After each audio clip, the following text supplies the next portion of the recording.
Who has the secret S.T.C on the hive world of Necromunda? How did they come to acquire it? How does their approach to technology differ from the Mechanicus? And who in power helps protect the secret of the S.T.C? Friends, let's find out. Welcome to another 40k video. Today we'll look at the owners of the S.T.C, House Van Saar, widely known as the House of Artifice. We will be drawing on the Necromunda House of Artifice book. So what does the S.T.C do for them? The S.T.Cs were given to colonies, carried on ships to whatever world they were going to live on. Encoded into the imperishable hardware of each machine were blueprints for all manner of things the colonists might need, from power sources and habitats to armoured vehicles and weapons. In an age during which so much knowledge has been lost to the slow entropy of time, each S.T.C represents a priceless artifact, and in the case of the Van Saar S.T.C, and the infinite source of wealth. So clearly this has helped build the success of the house,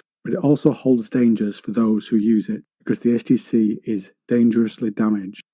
With every tool, weapon or piece of war gear produced from the S.T.C's blueprints, a poison seeps through the veins of the Van Saar, irradiating their blood and rotting their bones. So insidious are the damaging effects of the S.T.C that most Van Saar must rely upon complicated survival suits to prolong their lives. By the time a Van Saar comes of age, they will have been sealed into their suit, and the oldest would die in short order if they tried to live without it. But it has helped them build an empire to control sophisticated technology on this vast and crucial hive world, Necromunda. Many of the other houses rely on them. The factories of the Goliaths, the laboratories of the Escher, and the mining outposts of the Orlocks would all fail without the power the Van Saars hold.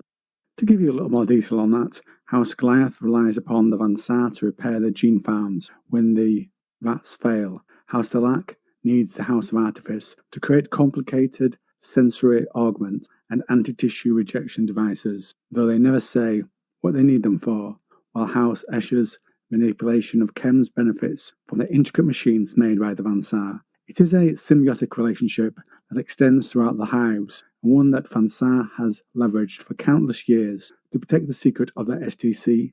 They are a highly secretive house. Even within the clan itself, there is a hierarchy based upon the proximity to the S.T.C. This ranges from the outermost circles, whose members know nothing of the source of the clan's tech or the curse that blights the flesh, to the inner circles, who each know a piece of knowledge about the S.T.C, until finally one reaches the master archaeotechs, who may actually gaze upon the device itself. Within House Van Saar, the worth of a clan is measured by their knowledge of house technology, in a strange mimicry of the Adeptus Mechanicus and its hierarchy of tech priests and magi. Unlike these superstitious followers of the machine god, however, the men and women of Van Saar do not revere technology as some mythical source to be worshipped and ritualized, nor do they preach the perfection of the machine over the flawed biology of mankind. While a hive city, Mercator, Lux, Electrocast might say the prayer of igniting to awaken the lumens of their dome, waving the sacred motive rod over the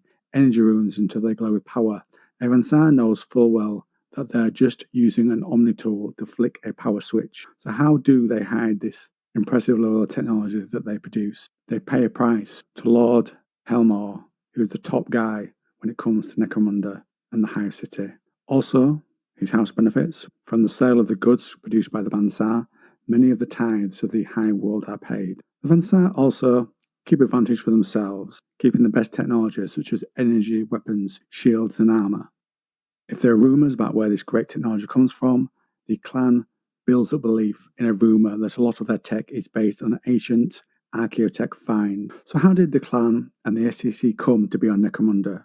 Before even the Emperor arose on ancient Earth, mankind has spread out across the stars. During this first great expansion from humanity's homeworld, vast colony fleets set out for distant stars, their holds laden with technological secrets now lost to the march of time. Among these ships was said to be the archaeology vessel Van Saar, carrying a tech collective of scientists and settlers bound for distant Arrhenius Prime. As Necromunda was then known, a fledgling world many light years from Sol. The fate of this vessel is the subject of much folklore amongst the Van Saar, and there are countless stories as to when, where, and how the ship came to crash on Necromunda.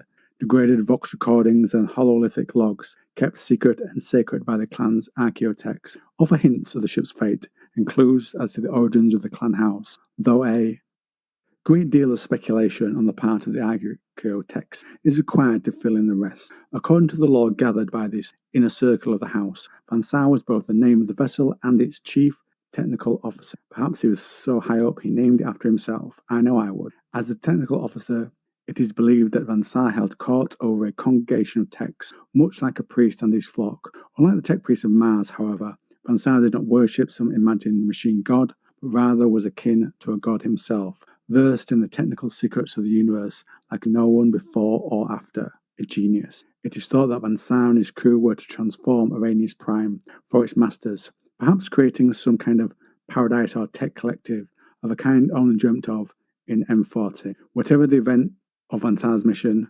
disaster struck during its voyage from ancient Terra, and it was swallowed up by the warp, where it would languish for over 10,000 years.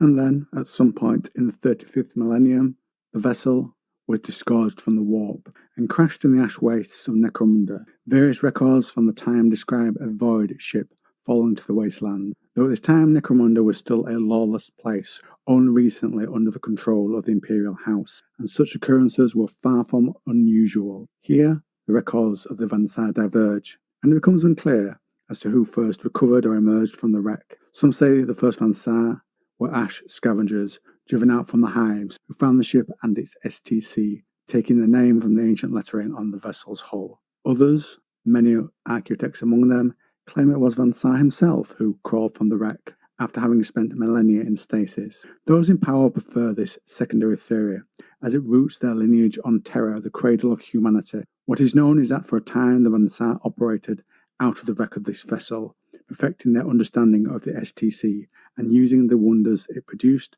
to become rich and powerful among the duster.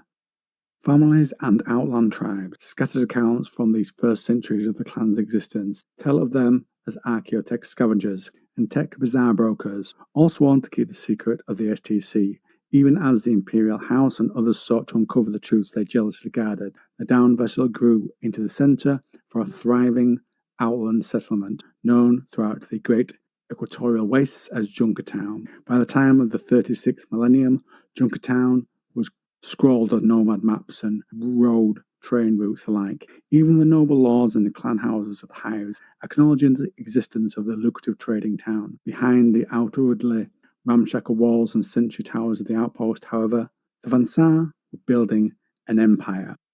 Not long after the emergence of the S.T.C, a secretive coven of techno-savants formed around it, perhaps assembled by Van Saar himself, realizing the importance of the device and the power it offered to any who could master its secret. These savants made efforts to ensure its safety. They were the forefathers and mothers of the archaeotech, and everything within the clan house has been built upon their desires. Some of these, like the Arachne Queen or Thronvess, spent their life reverse engineering the gifts of the S.T.C and adapting new technologies from their secret. Others, like Kepler Seros, trained and dispatched thousands of agents to scour Necromunda for archaeotech, hoping to encode the S.T.C with new patterns and create new hybrid techno-objects. A figure called Davos, a tech ganger from High Rothgol, had joined the Van Saar of Junkertown after uncovering a cranial spike in the depths of his hive. Driving the spike into his brain, Davos was gifted with its unique mnemonic engrams crafted by the Iron Lords in centuries past. This turned Davos into an intellect of truly staggering ability,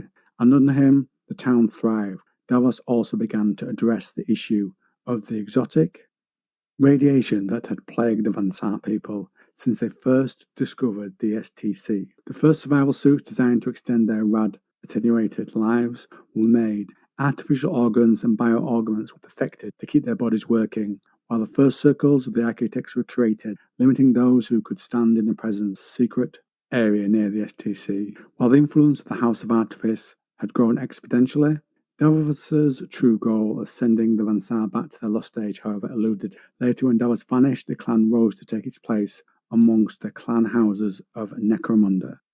And in this last section, I just want to come back around to the Van Saar's survival suits, necessary due to the effects of the S.T.C.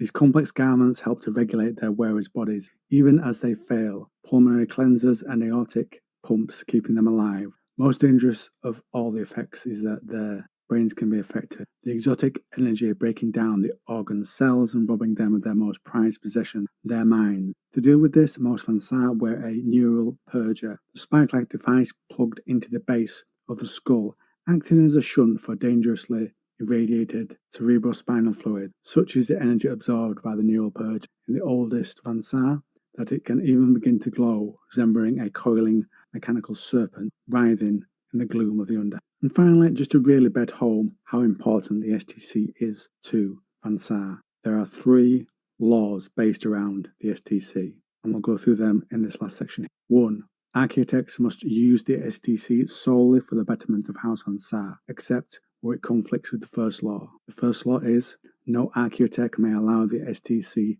to be harmed, stolen, or misused, either through design or ignorance. And the third law, an architect may only innovate the technologies of the S.T.C if doing so does not conflict with the first and second laws. And just before we wrap up today's video, I just want to say those laws are deeply, very clearly taken from the rules that Isaac Asimov put into place in his stories to govern AI. Just a little bit of observation there. Wrap up today's video. Hope you enjoyed it. Hope you enjoyed learning about the S.T.Cs on Necromunda.